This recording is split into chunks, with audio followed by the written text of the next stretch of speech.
Want to tell you about one of our partners, Quetzal Education Consulting. Quetzal Education Consulting is a queer, Black, and Indigenous women-owned firm offering anti-racist consulting, PD, coaching, keynotes, workshops, and more.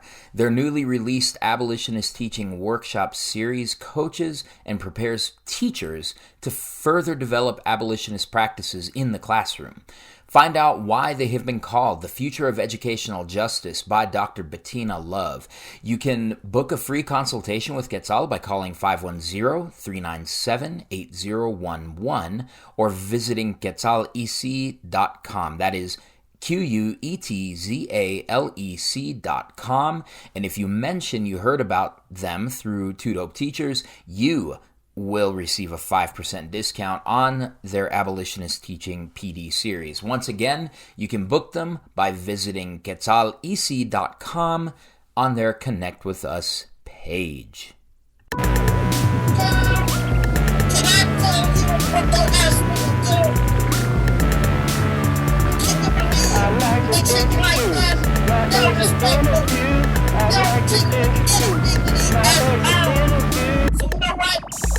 Done. That's quick. Let me tell my story before I go. So here we go. Hey, yo, what is good, everybody? Welcome to the Exit Interview. People probably might not know your voice on this People podcast. are like, what? Wait, Who is that what? talking? I thought this was the Exit Interview. Where's Dr. Asia Lyons? Where's Here I Kevin am. Adams? Well, I got news for you, everybody. They are right here. Yes. Yo, what's up, people? How y'all doing? Hey. So you may be extremely confused if you are one of our regular Exit Interview listeners. We are on the eve of the 22-23 school year. We know some of you have already started. Shout out, may the odds be ever in your favor as you re-enter classrooms and schools and your buildings and living that amazing life. So what we decided to do for this episode of the Exit Interview is I, Gerardo Muoz, your 2021 Colorado Teacher of the Year and former classroom teacher, am going to be conducting an interview with Dr. Asia Lyons and with Kevin Adams. This was such a great idea, I think. Yes. I think it's a good idea. So Asia, let's talk a little bit, like if y'all could maybe just share with the audience a little bit about why we all decided to take this approach this time. That way they can we can give them a little roadmap as to what they're about to hear. Yeah, sure. So I think last summer we had a chance to talk and do the mixtape, right? That's right. And so we didn't do that this summer, but I think that Kevin and I have had lots of conversations, and you too, G, right? After we finished wrapping up to say like, that was really dope, or let's talk about that more somewhere else. And like, this is a somewhere else, right? So just kind of collecting some of our data from folks and what we've heard and what we've been thinking about. And just, this is the time for us to reflect as a crew about like what we find really interesting about these conversations, what's really important, what has not been solved, and some things that maybe have been solved since we've talked to so many folks. Yeah. Kev? It's like our takeaways, right? Like Yes. what do we take away? What have we learned from these interviews? Because I think there's a lot to learn. And you know, what trends are we noticing as we go through these interviews, and the commonalities when it comes to Black educators exiting the classroom? Yeah. Exactly. And I think this is good. And I think it's just great because I think, as you both know, when you are kind of neck deep in the work from your perspective. So Kevin, as a classroom teacher, a forever classroom teacher, apparently, we'll get to that part later on. Yeah, let's do that. We'll get to that part later on, but sort of where you are processing this work, Kevin, as a classroom teacher, and where Dr. Lyons, where Asia, you are talking from your perspective as a researcher and a scholar in this area. And, I just have to make sure I'm going to be saying Dr. Lyons the whole time, or Dr. Asia. Dr. Asia, Dr. Because Lyons. you have earned that, and it's beautiful. You have matriculated And have. you are Dr. Angel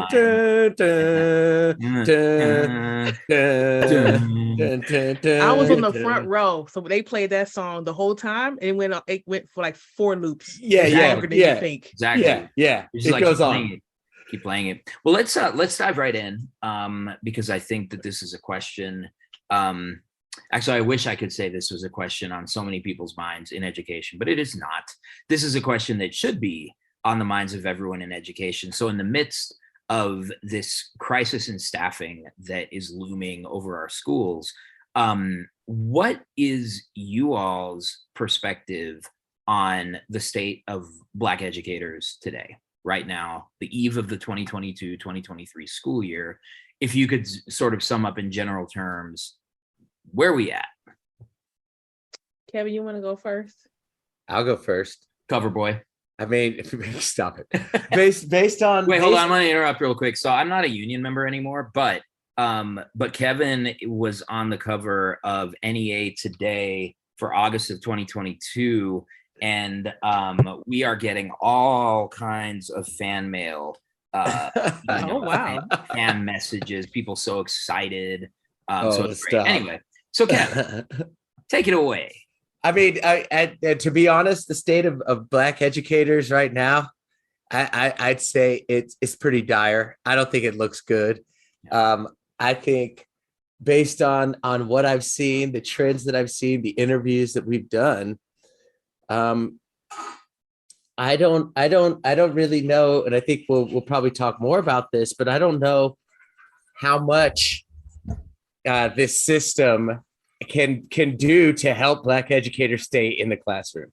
Mm-hmm. You know, I think based on the stories that I've heard in my recent experiences on the bargaining team in my school district, as we negotiate our main agreement, I don't envision a future where people are willing to do or make radical changes that will be the things that are going to deal with the issues that we have heard about throughout the exit interview. Asia, your thoughts? Yeah, I have to agree. I don't think, and our guests, have said it so many times. We asked the question, what do you think that unions and school districts can do to keep Black educators in classrooms? And folks have said over and over again, nothing. And almost like laughing when they say it, like it's just not going to happen. Yeah. And if folks did have ideas, it's not like the unions or school districts or whoever makes these decisions is going to do anything about it or actually follow some of these directions. So yeah, I'm not seeing this like now no longer a slow leak, but this flood of Black educators leaving. I'm not seeing that ending anytime soon. I think I said this before we started recording that, I interviewed 5 Black educators and their families for my research. And out of those 5 Black educators, when I go back and check on those folks, out of 5, 3 of them are still teaching and 2 of them have left. Right. So, and I interviewed them maybe like January. Right. And it could be more as the time goes on. Yeah. So, and folks are doing other things. They're totally out of teaching altogether. Some folks have chose to do like teacher coaching in a consulting space. So still with youth, but in a different capacity, but just, I don't foresee it. I don't foresee it being fixed anytime soon. Yeah. So in a word, it makes me think of Tampa Bay Buccaneers coach Raheem Morris a few years ago. They asked him about his team's poor performance and he goes, it's not very good.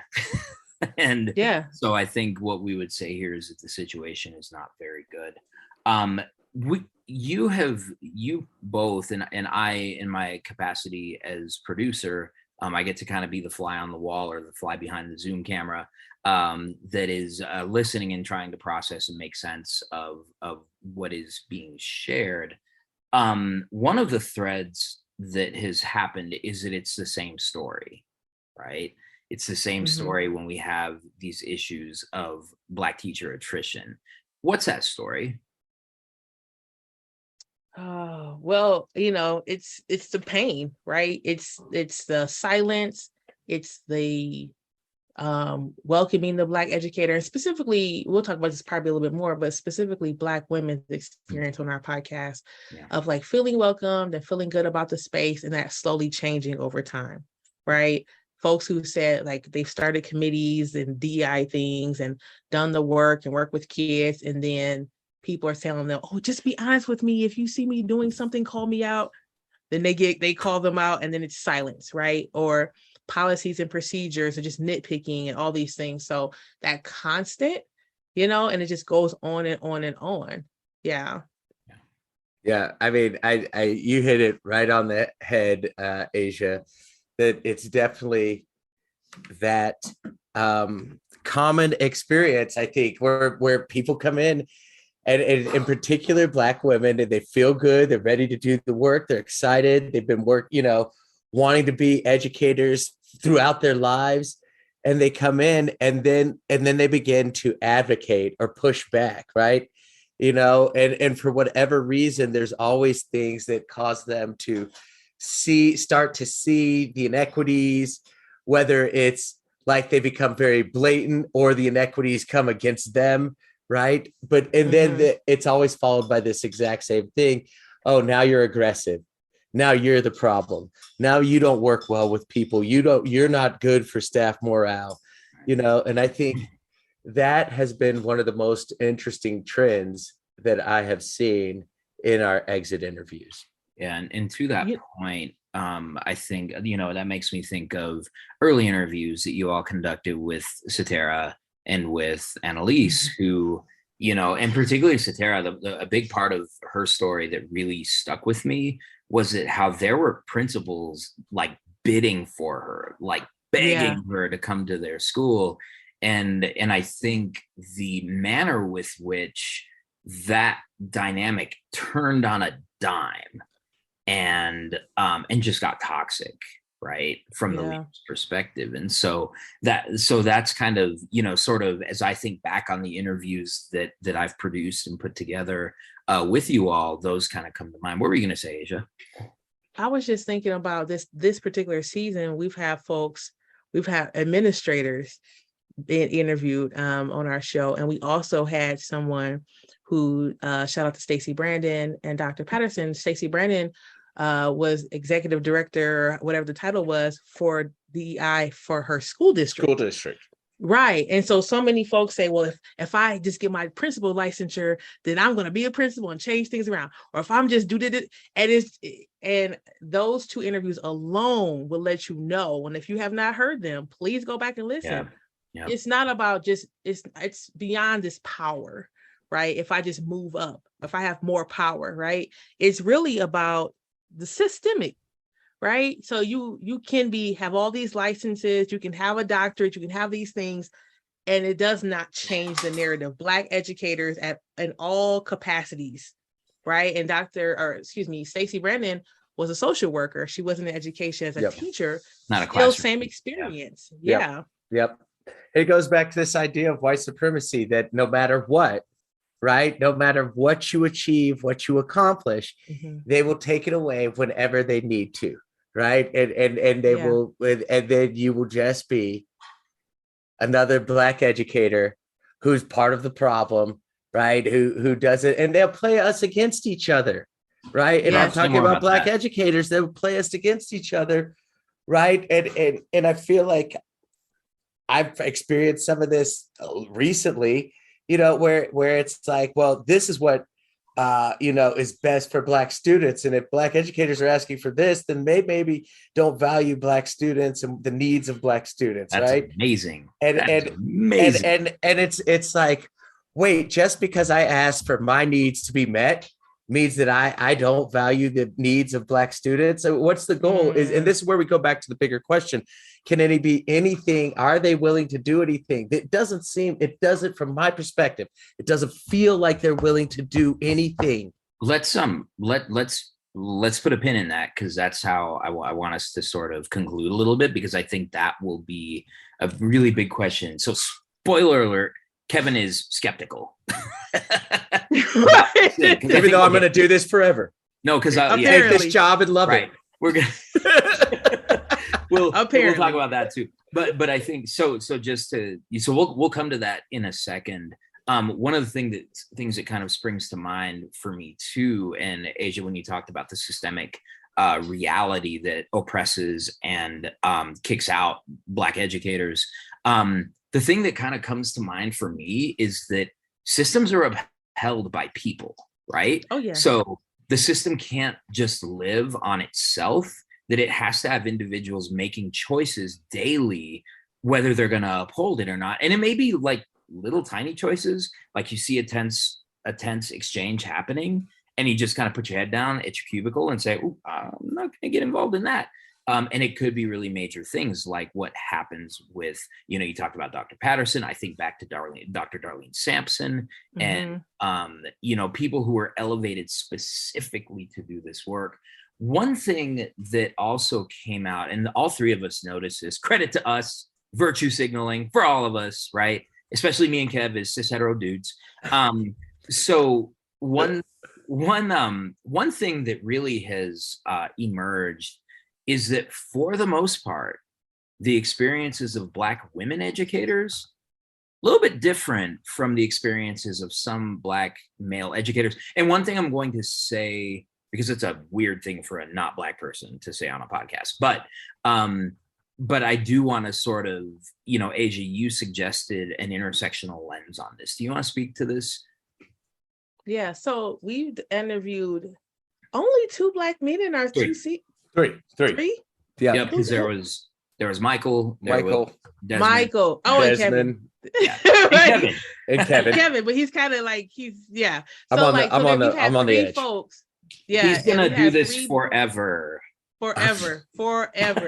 We've had 3 Black men on the show, and out of those 3 Black men, 2 of them really had this. They shared the experience of like it not being so bad, and they chose to leave, and they've had like great experiences with their administrators and like all this support, and it was their choice. And it was just like this. It's not racial battle fatigue. It was a just calling like time for them. It was a calling. It was time Yeah. for them to go. They got a better job, or they decided to go into consulting, or decided to move into higher ed, or decided to whatever. Yeah. And it was just like not, like I said before, not the experience of the Black women we've interviewed.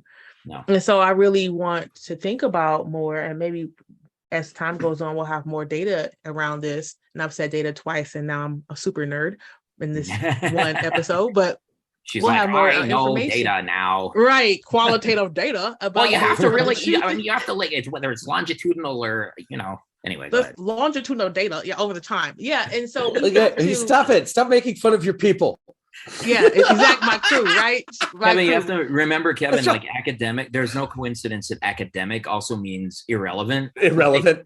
It's like, anyway. That's true. But yeah, except so for I think Dr. that Hayden. the Black women, thank you. Black women, our experience in education, from what we've seen and we've heard on this podcast, seems to be far worse than our male guests. And I'm not saying, and I'm being very careful not to have a wide sweeping, right? Yep. But it really has seemed like when we interviewed, except for like Michael really talked about him having a hellish experience when he was teaching. Yep. But our other 2 folks just seemed like it was just not a problem for them. And so it makes me wonder a couple things. One, like, is that, I don't want to say they're lying because that's a reach, but I want to say like, is there more to the story? Mm-hmm. Right. I want to ask the question of like, if it was just like this, and why? Like, I know that we've been really pushing for, we as a society or educators pushing for more Black men in education. Yep. Because Black men apparently are unicorns that can do magical things for children and blah, blah, blah. I don't know. Okay. But was it that? Well, like they were like, I don't know what that's about, but it really was Kevin who pointed that out in one of our interviews at the end. And I'm just curious about Stay that, woke, Kev. right? No.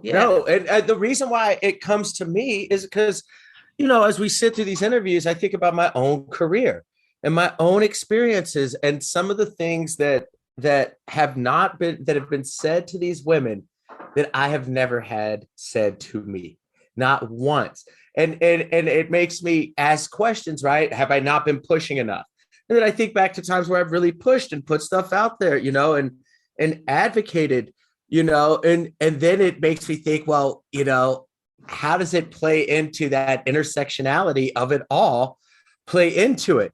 And again, I think we know that the Black women carry the burden of the world, right? That Black women carry the burden of the world. And in a classroom, and it's fascinating, as my, and I don't know how far I can go into this, but I was shared as a member of the bargaining team with some data around our observation system. And as like you guys said, researchers, put this data, and it was very surprising when it came to bias related to our observation system and the results that really said there's not a lot of bias towards Black women in our school district when it comes to observation and evaluation, which was fascinating, which was very different from experiences that I've had where Black women have been talked about, that I know, and we've heard interviewed, talked about how things show up in their professionalism, comments about how they engage in the work, how they carry themselves in meetings, how approachable are they, right? And so I feel like the only way Black women are accepted is if they're super, right? If they do everything and they never question any of it. Or there's this assumption that Black women have such resilience and such strength that they do not need to be cared for, and they do not need to be supported, and they do not need to be loved by their superiors. And so it's that backhanded compliment. And that's right. That's the really scary stuff, because that goes back to Black women can take more pain. Black women can carry more of a burden.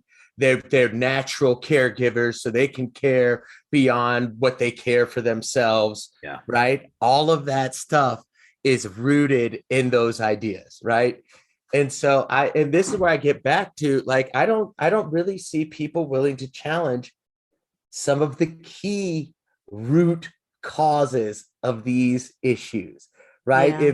If a Black woman raises her voice, and she's going to be called aggressive, and we're not going to put a way for her to be protected from that, or to train people to understand that she's not being intimidated to you, that this is just a way of expression, right? Yes.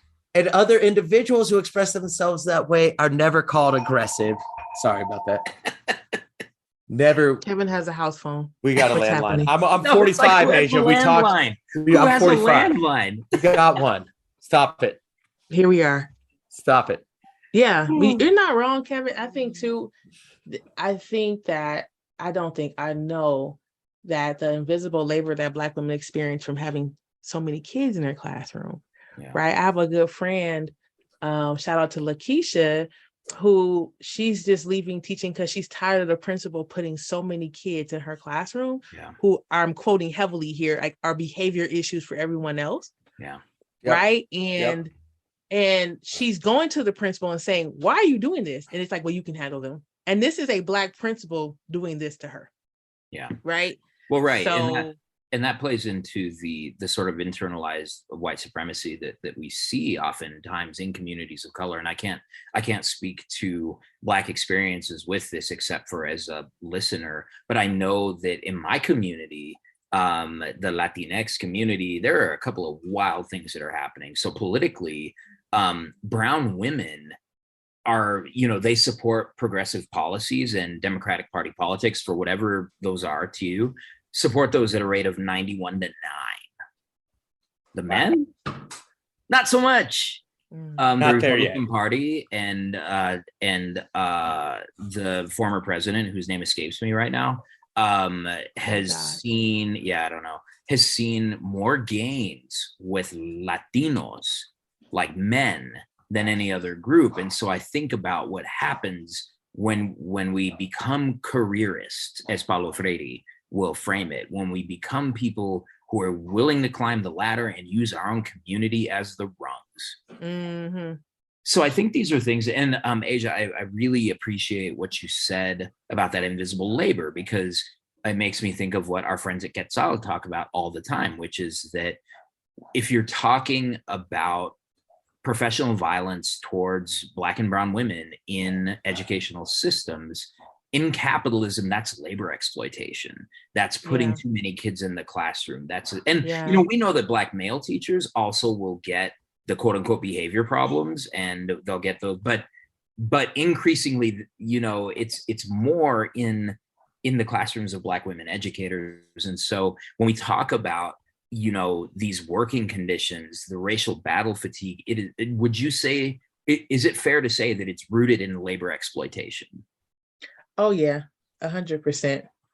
And I'm trying to think about, I know, the conversation of Black women teaching and then the family, right? So that's the piece. Yeah. That's the piece too, right? So I think this is something that needs to be talked about and considered, is like, we take care of family, right? Because traditionally you're supposed to blah, blah, blah, whatever. And like what that also brings on, the expectations to take care of your family. And then also the sacrifices that family make for Black women to stay in teaching. Yeah. Right. And so that's a part of the conversation that we need to have more, is what does it mean to be a Black educator, woman, non-binary, male, whatever. What does it mean to be in education and to have a family who is supporting you in this space, knowing that every single day you're coming home talking about like all the racism that you're experiencing? Yeah. Like, how does your family take that on? Yeah. Right. I remember when I was doing my research and I was interviewing a woman who is still in teaching, and she said that she talks about, I asked her, like, how often do you talk about the racialized experiences you have in school? And she said, every day. And she said, I don't know what else we would talk about. Yeah. She said, I don't know what else we would talk about as a family if I didn't have these things to talk about. Yeah. Wow. That's really sad. It displaces other topics that could be 100% at the dinner table, and then because there's all this trauma and all this pain to process, and it's really tough to process it alone. Kev, what were you going to say on that? No, I'm just awful. Again, it's a horrible experience where it's just staying with you, and that's the only place where you have, and then it just burdens your family, because we come home and you're in a bad mood, you know, you're mad, you're upset, you know, about what happened. And then your family gets tired of hearing about it. They're like, oh yeah, now I have to hear about so-and-so again. Like, well, just quit then. Just quit. Yeah. So or stick in it, because the last one is in dirt, is almost done with high school, and that conversation is big too. Is that's just a real stick one. In it. Yep, just and stick I feel in like the just stick in it is happening more when I talk to folks than it is just quit. Yeah. Right. Yeah. Or the person, the educator, they would say like, I'm just going to a couple more years because I'm in the district, but our house isn't in the district, and I need to just make sure they get through high school because I like the district, but we don't live there. Like all these little nuances. Yeah. Right. And that's the piece, right? It's that psychological negotiation that we're constantly having that keeps Black teachers, probably teachers in general, but Black teachers specifically, in that space, right? What? Yeah. Sorry. Were you finished? Okay. I'm done. So I just got excited because one thing that I observed over the run of the exit interview, just again from the producer's chair, is noticing how the educators and former educators that you all interviewed were really what's happening outside. Some weird birds out here, man. It blew in from somewhere. So what I observed was that they all could speak really openly about difficult dynamics with colleagues, difficult dynamics with parents, difficult dynamics with administration. But they hadn't actually made the connection to how it affected their family lives until you ask the question. And when you ask the question, they're like, well, yeah, I mean, I kind of come, right? Because I think the thing that, and, you know, we've seen the term racial battle fatigue pop up in some other areas, but the piece that always gets left out is the impact on the home life and the impact on the relationships you have at home, and where that labor that you are carrying taxes, you have nothing out left when you get home. Yeah. And imagine being two Black educators in trying to do that, right? Yeah. So then where's the space if you have children that you support or that you are raising? Where Yeah. like, yeah, that's I mean, for me, it's terrible. You know, for me is the first from my Mexican side to finish a college degree. The other thing I think about, because you were talking about, you know, folks talking about, you know, should I just stick? Should I just tough it out? Like that kind of thing. For me, that's been a very real like tension, is like, this job is taking a lot out of me, but I could actually be the first person in my family to have a relatively predictable and comfortable retirement. And so where the stakes are higher for people of color, I feel like they're not as high for the predominantly white teaching workforce. So we, you know, I feel like I'm kind of tap dancing around this question because I think, well, I have an idea what the answer is. But I think we also, I think Kevin, you opened the conversation by saying the situation is dire. So can anything be done to address this situation? I mean, well, I won't pull the magazine cover yet. I mean, can anything be, I think things can be done. I think things can be done. And I can't wait to hear Asia's response. I'm watching it right now. I don't think people are willing to do it.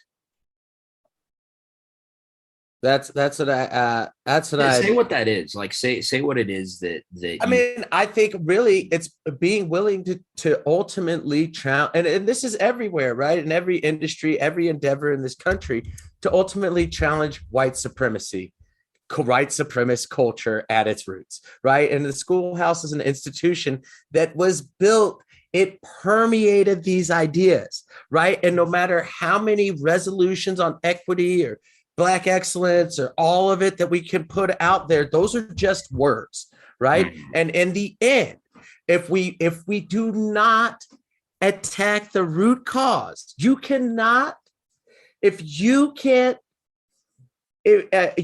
the symptoms but not affect the cause, that you can't heal the symptoms, right? So like you're not addressing the ultimate cause. It's white supremacy in this country and the system that exists. And I don't think, and I have not seen a willingness to attack, indict, change, transform any of the things that we talk about. Yeah. Right. And I think it goes to all sorts of things. I mean, evaluating professionalism, as long as that's going to be there, it's going to be used against Black educators to say you're not living up to what you should be. And right? Maybe the reality is that any system, any tool or practice that is put in place that is without Black educators at the table will inherently be a weapon against Black educators. I think it's one of those things where people think of white supremacy as this intentional, everyday practice. But what I try to push back on people is that white supremacy is the default setting. So those who do harm. Those who do nothing also do harm. Because when you do nothing, it defaults to that default setting, which is, okay, well, if we're not going to make it anything else, we're just going to leave it the way it is. It's going to be white supremacy, whether we try to or not. Asia, your thoughts? Well, you already know my thoughts. I know your thoughts. The audience probably does too, but let's get them out here. So I want to say, yes, exactly what Kevin said. And I also want to say that what's not being acknowledged is the history, right? Yep. The history of Black education, Black excellence, which I'm using very lightly here. Yeah. Desegregation, segregation.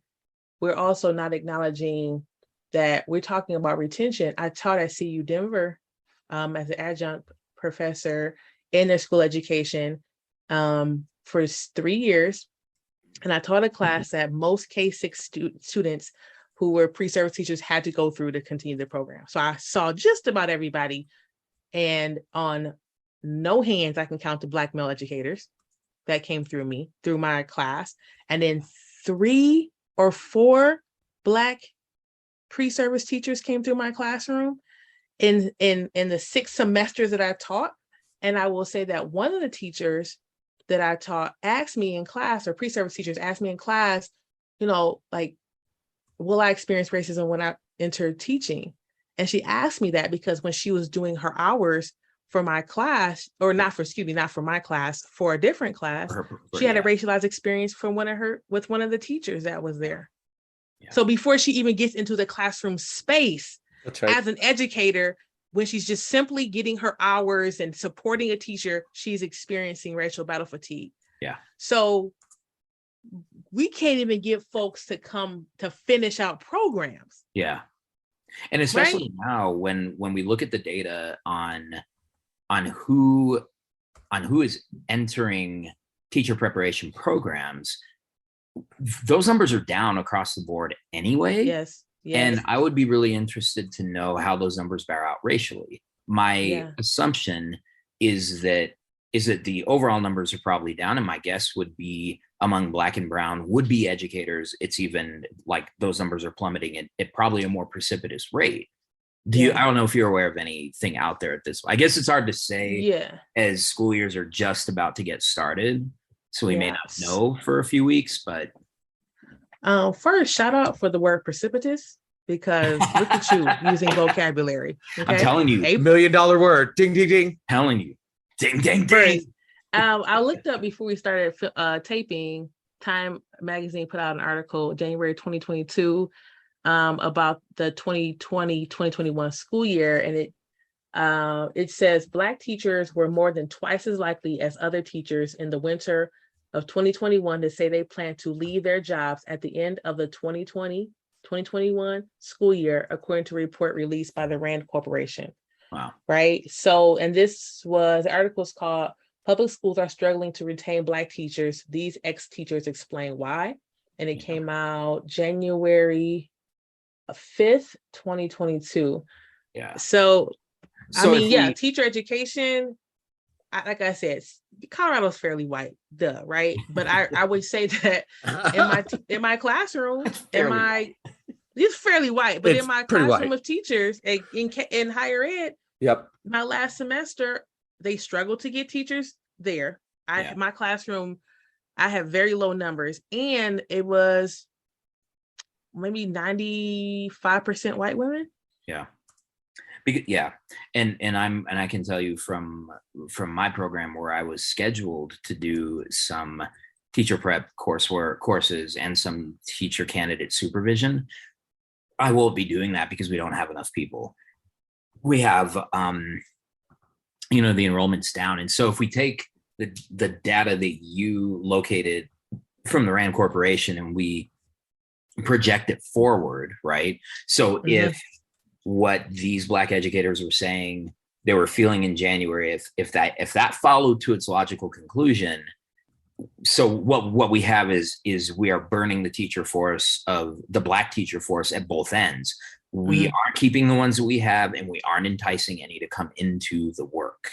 Right. So dire, right, Kev? I mean, this is what they say, right? This is what they say they want. Is more Black educators who they want us to come in and they want us to stay here, right? And I don't know, if you ask me, what would I say? Remember, Gerardo, we went and spoke with those incoming educators? That's always a hard conversation. What do you say to make Black educators in particular come into this job? You're going to experience microaggressions, blatant racism, people calling you aggressive because you're advocating for the kids or students. People being wrong about you every single minute of the day. People dismissing you, ignoring your contributions, taking credit for your work that you do. Listen. And I can't even do that anymore because I'm not in the classroom. So hey, come be a classroom teacher. I'm not, but you should be. Yeah. Let's kind of look at it. So my friend Brooke Brown, 2021 Washington Teacher of the Year, she and I think she learned this from either Adrienne Marie Brown or Miriam Kaba. I don't remember which source she cited here, but she talks about social justice work being science fiction, right? That, kind of following the example of the great Octavia Butler, that you have to be able to envision a world that does not yet exist. And you have to be able to envision that world so palpably and so concretely that you believe it exists, right? Is there a science fiction version of this story? And Asia, while y'all marinate on that, what you said about teaching the history, I really don't want that piece to get glossed over. And I don't want the listeners to miss that piece, because it is no mistake that this panic over quote unquote critical race theory, it coincides with the mass removal of Black educators. Well, if we don't want to teach Black history and we don't want to teach the uncomfortable parts of American history, how can we expect the people who have come from those heritages to be a part of the system? And someone else put something, I'm going to look for it while y'all process. But yeah, is there a science fiction version of this story of Black educators in America? I just want to say one thing before I'm going to let Kevin answer that first, but I want to say something about what you're saying. Derek Bell, who is the father of critical race theory. Get out of my mind. I was going to mention Derek Bell too. All right, go ahead. Go ahead. Yeah, I mean, listen, yeah, he has something called the Derek Bell Reader, which is an anthology of a lot of his work, and so much of his work focused on the desegregation of schools. Yeah, and what it would do, and how it impacted us, and how much of a lie it was, and so I just find it. I mean. Yeah, the man, 1970s, man been gone, right? Long gone, right? Yeah. Kimberly Crenshaw obviously was a student of his, carries on his work today, but he was talking about this a long, long time ago, right? And we in America love to be like, fresh start, clean start, new year, new you, all this bullshit. Yep. And they're doing the same thing in education, and it's not working because Black folks are like, same year, same me, same you, same whatever. And the more we keep doing that, brand new start, new initiative, clean slate, blueprint, green print, but the more we do that and pretend like we have something new and not acknowledge, and not just like last year, but for all these years, the longer we just do not acknowledge, the more we're going to go on and have these conversations. Yeah. Period. So, Kevin, Afrofuturism, what do you think? I mean, whenever you get to that, I think of space traders, and I'm like, well, what if they come and say, we want all of your Black educators. We're going to it will fix your education. It will fix all the gaps. All you have to do is give us all of your Black educators. We're not going to tell you what we want them for. Right?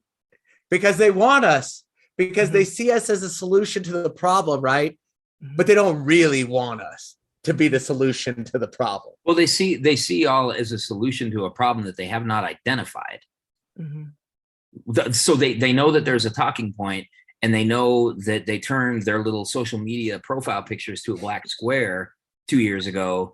And so they know they have to do the thing, or appear to be doing the thing. Like I think, and Age, I think what you were sort of talking about with Dr. Bell and that prophetic voice was this idea of interest convergence, right? And the idea that white supremacy and white people will just not act until a benefit can be manufactured for them. And what is the benefit? We know the answer to this. But they cannot imagine there being a benefit of having a Black teacher in front of a white student. Well, it's interesting though, because the data obviously shows that that teachers of color, particularly Black teachers, are good for all kids, not just Black kids. But that's kind of where it's like when we're engaging families and kids, that's rarely where the problem starts, right? It's internal. It's like this. It's what's Talib Kweli's line from Beautiful Struggle, looking for the cure, but you can't see what's hurting you, right? Because it's inside. It's personal. And when I think Afrofuturism, I think Sun Ra. And they don't want to, and people don't want to they don't want to admit it, right? That, like, the dominant culture, the people who are involved in this, they want to say, well, we've done some things and that's helped to fix it, right? And again, it's that experience of, well, we've done this and we've done that. But I think for Black educators, it feels like you haven't done anything. For those of us who've been around and been through it, it feels like you've done very little. I think it's interesting. So what I've done is I've like set this up as a really complex question. I'm starting to hear from both of you, it's not that complex. What it is you celebrate the presence of Black teachers for who they are. You support them for who they are. You let them show up as their authentic selves. You let them sit at tables of power and actually have decision-making power and have a voice. You let them advance as themselves. Is it that simple? So yes and no. This is the issue with that. This is the thing, because you've lost our trust. So it's going to be years of doing that before you start seeing a return. Yeah. In my mind, I could be dead wrong, but in my mind, it would take like, yeah, they're doing that now. Let's watch them now. Sure. It would take a long time before the tide turns because, again, the history, right? It's been more than 2 years. It's been more than 2 years. Yeah. And you think about, just how Black folks around the country responded to like vaccines for COVID. Yeah. And how long did Tuskegee happen? Yeah. So like, it's going to take a lot and a long time of districts showing up. And I don't think that folks are going to want to do that work for that long. They're going to be like, we said we were going to change and you're not changing. So forget it. We're just not. Right. And I think to that point, when you take the 10,000-foot view, what we have is we have an educational system that denied access to Black people in America when it was established, that if you are a Black person, you could not get educated. They were faster to get a police force in place before they could get schools in place for Black people to attend. So what we're looking at what we're telling you is that we denied you systematically access to education, but now we really need you. And over 150 years has passed in that time.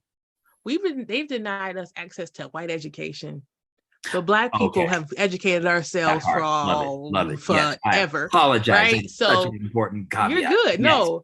Yeah, we figured out a long time ago how to sneak out sheets of the Bible to learn how to read and how to read the stars and blah, blah, blah. So they've denied us, new books. They've denied us working school buses. They've denied us fill in the blank. But they cannot deny us education because we always had it.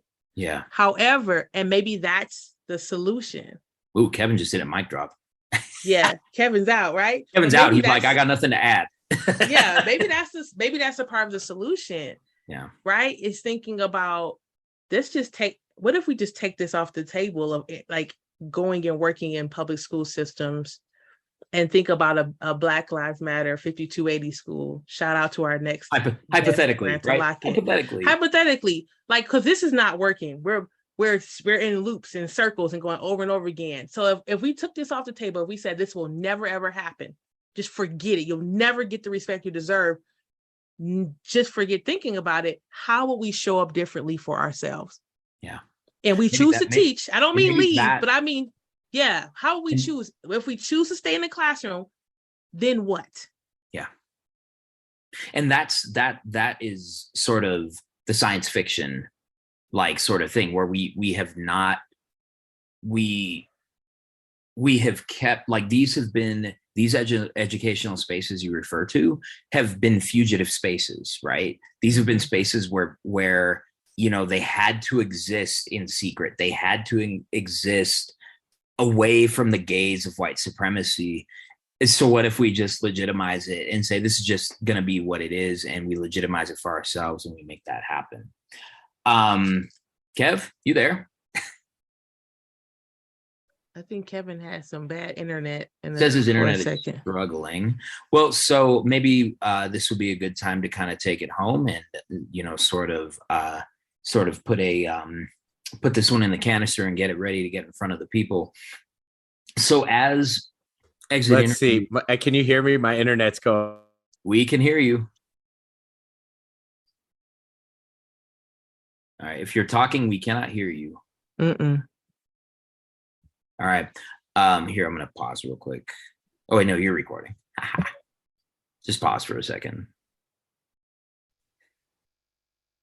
Alrighty. Apologies for the technical difficulties. Internets are racist, as it turns out. So, so we're here. We're gonna go ahead and take this home. We're gonna wrap up and give a little bit of foreshadowing, a little bit of musing on the future.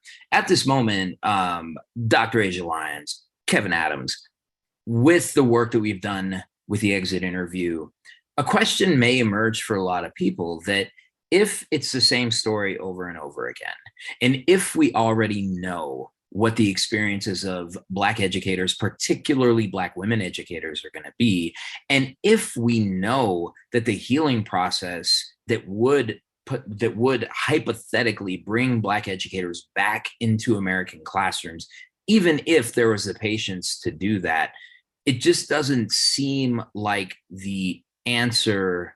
Like, why do we want to keep telling these stories? Why do we want to keep being out here with these stories? And that's not a question I have, but that's a question that others may have, is like, okay, like that we know how this is going to happen. Why should we keep doing it? I'll go first if that's okay, Kevin. Yeah, go ahead. When I thought about this podcast and I thought about my reasonings behind this podcast, the purpose of it, and it will always be, to let Black educators know that there's a whole world outside of teaching that appreciates and supports you. It's about the classroom teacher, obviously, but there's this part we ask that's the most important, which is like two questions. The first one is, what are you doing now that you've left the classroom? And so that's what I want Black educators, and this is who the podcast is for Black educators, right? I want Black educators to hear folks saying, I'm doing X and Y and Z and still impacting youth and doing these things and working for this nonprofit and doing this consulting work. Or working for myself. Blah, blah, blah. Or working for myself, right? I want folks to hear that, Black teachers to hear that and say, like, you know what? I knew that person and I knew they left, but I wonder what happened, and she's not dead. She didn't disappear in the ether. He didn't, whatever. They continue on. We continue on to support youth in all types of ways, support our communities in all types of ways. And that's why I am here, to make sure that Black educators who are in our audience understand that there is, if you have chosen that psychological negotiation, if you and your family have had that conversation and it's something that you're considering, know that there are people out here doing it, and they are thriving. They are thriving. So that's why I continue to make sure that we have folks on this show that tell their story, because we are thriving out here. Kevin? Yeah. I mean, I think that's so important, right? And I think back, when we think about the history and like what you brought up, Asia, that Black people have always found a way to get our education, right? And I think what it comes back to is they're always going to try to prove that we are inept and somehow less than, right? And education in school is a very easy way to do that, especially when the school is dominated by white culture. Mm-hmm. And so what I start to think about is, what is the way that we can plan for the future that takes us out of the system, right? That removes, Black people from this system, because we know that the system wasn't intended for us, right? Mm-hmm. And so I think that's the important thing. What are those other ways that we can still get to our people, educate, inspire children, let them know where they come from? And I think that's the most inspiring thing that I get from the exit interview. I thank you, Asia, for always raising that up and going back to that point, is that there are other options. And then I think about the history, and in particular, that being a teacher was one of the few opportunities that Black women had, right? Mm-hmm. When we had segregated schools, and Black women lost that opportunity, right? And Black women were dynamic at it. And we all know people who grew up with Black educators in segregated schools, right? Either because of redlining or because legally they were segregated, right? And we know that those women were incredible. And when they went and started to teach in white schools, those same teachers, those same Black women were often criticized for their approaches. And I've seen it happen, right? I've seen it happen in my career where older Black women in particular are criticized for their approaches. So I think it's important for us to see that we've moved past those times and that Black women in particular can accomplish amazing things beyond the system that has been sanctioned and established by the dominant white supremacist culture. Mm-hmm. Yeah. So Folks may come to this podcast when they see the exit interview pop up on their feed. And when we typically think of an exit interview, when most people think of an exit interview is framed to benefit the employer, right? Well, if you'll do an exit interview with us, and then we can just learn from it and maybe make the institution better and make this whole thing better. But what we're doing here with Two Dope Productions exit interview is to say, here's how I exited. This is just one way you can do it. Mm-hmm. And if you have those doubts, if you have those hesitations, if this is taking more out of you than what it's giving you, you don't have to stay. Mm-hmm. Mm-hmm. Yeah. Well, y'all. That's it. That's important. I think it's an important lesson, right? And you can still impact change. And possibly at a greater level. I was just going to say, when we look at what some of these folks are doing, it like real inspiring work, which is why I'm so excited for our next guest that is coming on the exit interview. Yeah, who's that next guest? So our next guest is Branta Lockett. Branta Lockett is part of the Black Lives Matter 5280 crew. She is the executive director of their Freedom School, and she's talking to us about her experience in education as an educator, and now along with so many dope teachers, dope folks in the community, is trying to open up a Freedom School here in Denver. And I'm sure I don't know if she will or not, but I'm sure she'll talk about the experience of what that's been like and the why and what they've been doing so far. I know they had summer camp this summer that was waitlisted. So many kids went to it. So we'll definitely talk to her as she's talking about, and she's living in that Afrofuturism, right? When she's living in that space where Black folks are here for Black folks with Black folks. Yeah. So we're excited for that episode, be a great for episode. sure. And I feel like Branta Lockett will have a couple of exit interviews to give. I feel like there's a couple of sets of experiences that exist there in her world. So, well, Dr. Asia Lyons, Kevin Adams, thank you so much for just doing this deep reflection, this fearless reflection, this just completely real and authentic reflection with me this evening. Folks, if you like what you're getting here with the exit interview, follow us at Two Dope Teachers on all social media platforms. You can also, if you want to support grassroots people of color created media, you can go to patreon.com/2dopeteachers. We've got some big things coming in the next few weeks and months, y'all. You want to get in on it. You want to be able to support it. And you know what? I'm going to say this again. We have stickers. We don't have t-shirts. We don't have swag. We don't have a million things that we can give you. But the important thing is whether you're actually supporting this work, because there isn't really any other platform like this one. And so come here and support it. You can get advanced episodes of the exit interview, of Habitually Disruptive with me, Gerardo Muoz, and of course the flagship podcast, Two Dope Teachers and a Mic. In the coming weeks, Kevin and I will also talk about how our relationship has changed on the podcast and how the podcast may be a little bit different in the months and years to come. So thank you all for being here. We are looking forward to engaging with you for at least another school year. Peace, y'all. Peace out. Peace.